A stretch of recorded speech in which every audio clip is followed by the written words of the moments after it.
Hi, I'm Yulia, and this is the News Brief. Today we're going to talk about the new round of peace talks, what Germany thinks about it, and how Russia is reacting to those peace talks.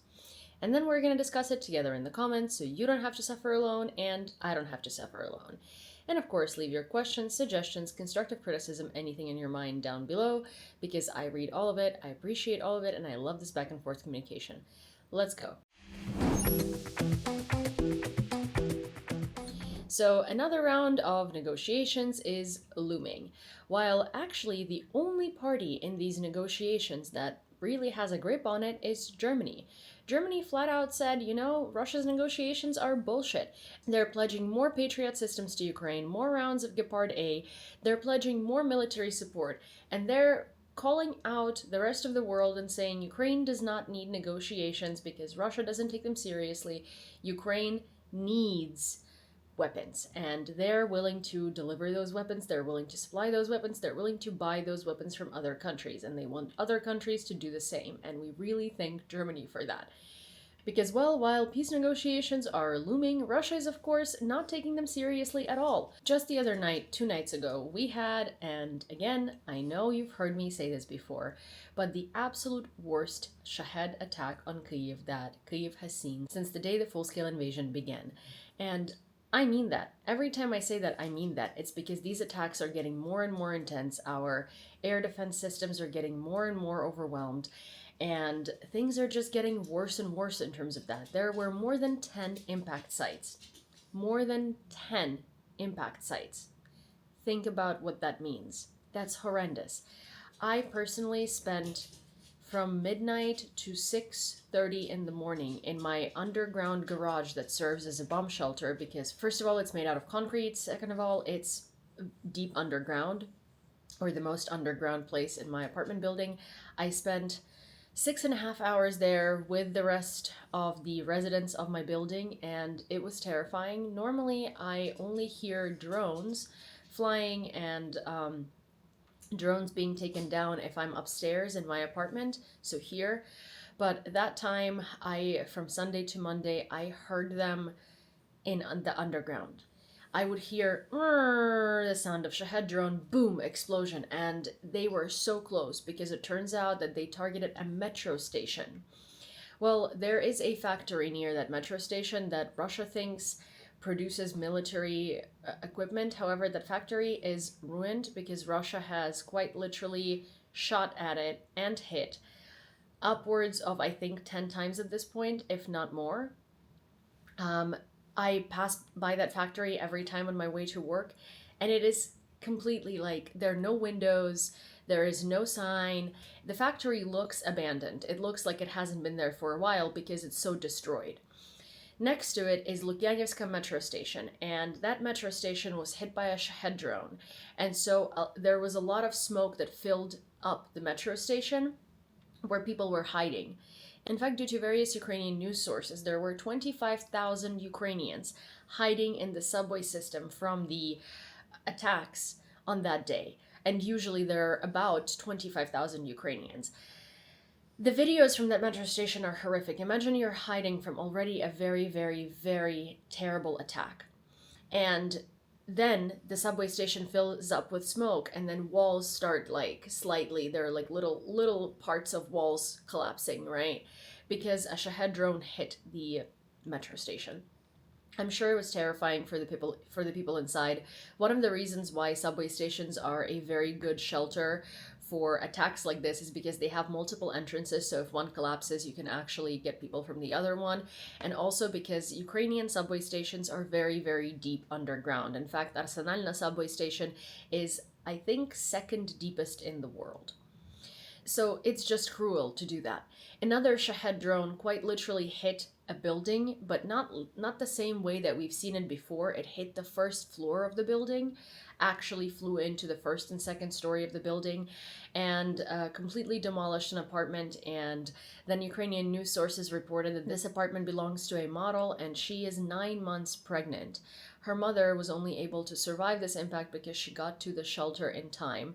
And she commented in her own interview saying, last thing I thought I would be doing is walking around my apartment and figuring out if there is anything salvageable. Because her apartment is in the lowest story and it's actually courtyard facing, so the chances of a Shahed drone flying into her building or flying into her specific apartment were so slim, but it was that 1 in a million that did happen.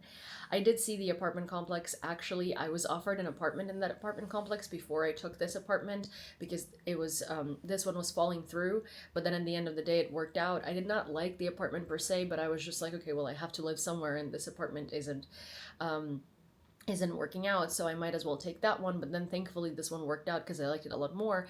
But the apartment complex is called Lviv Quarter or Lviv Quarter, and I was like, oh, maybe it's destiny because I'm from Lviv. And I mean, I'm very happy, obviously, that I didn't move in here, but it's honestly a lottery. It's kind of like playing the slot machine in Ukraine. Sometimes, very rarely, you hit a jackpot and you can sleep through the night, but more often than not, it's a very bad combination of drones, cruise, and ballistic missiles. And you end up losing so many hours of sleep, and you end up sleeping in the shelter, and then your sleep schedule is screwed up for weeks to come or days to come because, hey, I mean, you spend the whole day running errands, doing work, doing your typical activities that you exert yourself on, and then you stay in the shelter till 6:30 in the morning. Kyiv air was filled with smoke the next day because there were so many fires, and actually that smoke is very detrimental to Ukrainians' health, or I mean generally to everyone's health, but to the health of the people that live here in Kyiv and anywhere else where these attacks are happening. And inhaling it is very dangerous, so everyone needs to close their windows, and people are not advised to go outside.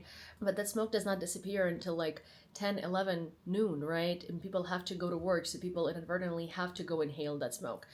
These attacks cause so much damage, more damage than you can imagine, because it's not just about the apartments, it's not just about human life, it's also about heating up the core of the planet, because there's so much explosives hitting the ground all the time.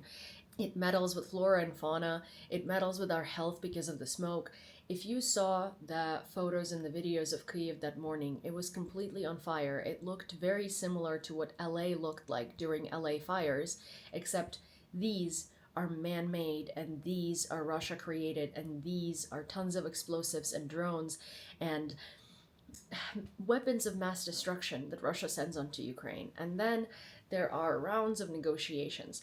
What is there to negotiate? Yes, sure, Ukraine sends drones onto Russia's military production facilities, targeting specifically the factories that develop missiles and drones and other weapons of mass destruction that then end up flying into our homes when we sleep.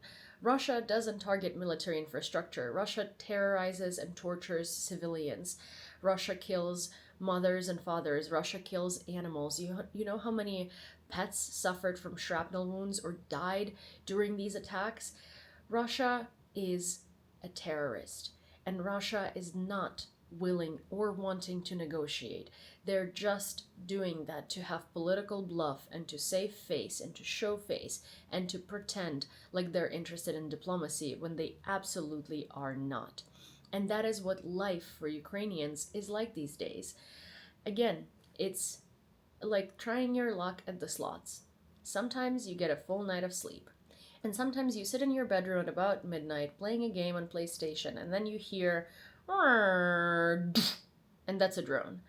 And you hear them so close, I heard 4 of them so close, that it feels like they landed right near you. And then you find out that it actually wasn't that far away. It's a 5-minute drive from your house. And that's terror. That is absolute terror and horror. Sleeping in your car, sleeping on an air mattress, sleeping in a cold basement is not good for you. And it catches up to you. If you do this 1 night, 2 nights, 3 nights, 4 nights, 5 nights, your body starts producing all kinds of stress responses. For instance, I started sleepwalking, which is something I have never done before. I sleepwalk, and apparently that's because of a stress response. It's a trauma response. And think about all of the invisible to the naked eye damage caused to Ukrainians because of these night attacks and because of these attacks on Ukraine in general. Imagine how much trauma people harbor. And when you think of trauma, it's not just mental health, right, per se, like as in you're scared and you have PTSD. It's also these manifestations that we don't think about. I sleepwalk.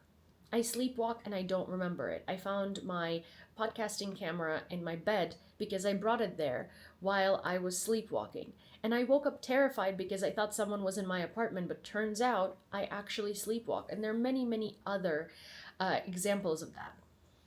My sleep schedule is ruined. I've developed an eating disorder, and all of these things come from trauma and stress response. And none of them are visible to you. And all of the people who live here develop some responses to stress, and none of them are good. Our lives have been shaken and twisted and turned so many times. It's ludicrous, and it's all because of Russia. So please, call your lawmakers, and instead of having them insist on peace negotiations, insist they provide Ukraine weapons so we can finish this once and for all. Thank you, and this is all I have for you for today. I hope you enjoyed this news brief, and if you did, please don't forget to subscribe to this channel and turn on all of your notifications, as well as send this video to a friend, someone who might be interested, like it, and of course, leave me all of your thoughts down below in the comments. Thanks.